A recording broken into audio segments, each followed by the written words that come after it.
કરીએ તો વેનેઝુએલામાં 7.5 અને 7.2 ની તીવ્રતાના બે ભૂકંપના આંચકા અનુભવાયા છે। માત્ર 40 સેકન્ડમાં આવ્યા છે બે ભૂકંપના આંચકા। ઘટનાને લઈ 10,000 થી વધુ લોકોના મોતની આશંકા સેવાઈ રહી છે। ભૂકંપનું કેન્દ્ર મોન્ટાલ્બનથી લગભગ 28 કિલોમીટર દૂર નોંધાયું છે। તો ઉત્તર પશ્ચિમમાં જેમાં વેનેઝુએલાની ઘણી મોટી તેલ રિફાઇનરીઓ આવેલી છે। शक्तिशाળી ભૂકંપના કારણે અનેક ઇમારતો ધરાશાયી થઈ છે। તો ભૂકંપ બાદ ઇન્ટરનેટ સેવા પણ પ્રભાવિત થઈ ગઈ છે। વેનેઝુએલામાં કટોકટી જાહેર કરવામાં આવી છે। તો વેનેઝુએલાના ઉત્તરી દરિયાકાંઠે 7.5 ની તીવ્રતાનો શક્તિશાળી ભૂકંપ આવ્યો, જેના કારણે સમગ્ર વિસ્તારમાં ભારે ભય ફેલાઈ ગયો હતો।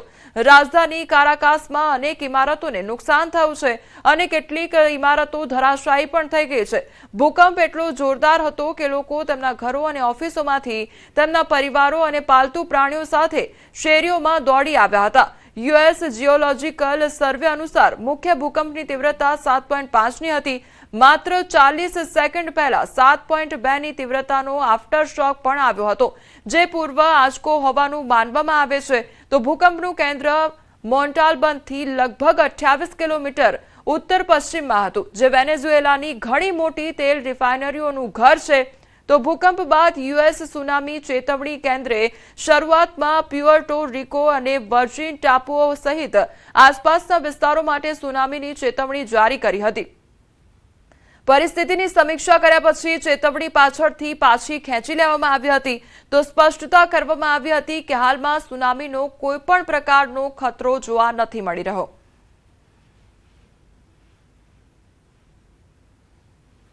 તો વેનેઝુએલામાં ભૂકંપના આંચકા અનુભવાયા છે અને ભીષણ ભૂકંપ આવ્યો છે। તો 7.5 ની તીવ્રતાનો ભૂકંપનો આંચકો અનુભવાયો છે।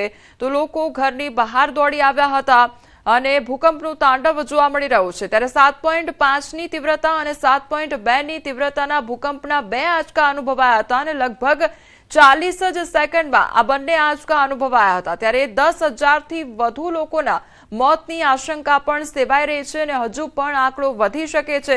તો બીજી તરફ મોટા પાયે નુકસાન થવાની પણ આશંકા સેવાઈ રહી છે, કારણ કે એક બાદ એક જે તસવીરો સામે આવી રહી છે, મોટા પાયે જે ભૂકંપનો આંચકો અનુભવાયો હતો 7.5 ની તીવ્રતાનો અને ત્યારબાદ 7.2 ની તીવ્રતાનો ભૂકંપનો આંચકો અનુભવાયો હતો। તો માત્ર 40 સેકન્ડમાં જ આ બે ભૂકંપના આંચકા અનુભવાયા છે, જેના કારણે મોટા પાયે નુકસાન થયું હોવાની પણ આશંકા સેવાઈ રહી છે અને આ સાથે કેટલાક લોકોએ પોતાનો જીવ પણ ગુમાવ્યો છે। 10,000 થી વધુ લોકોએ પોતાનો જીવ ગુમાવ્યો હોય તે પ્રકારની આશંકા સેવાઈ રહી છે।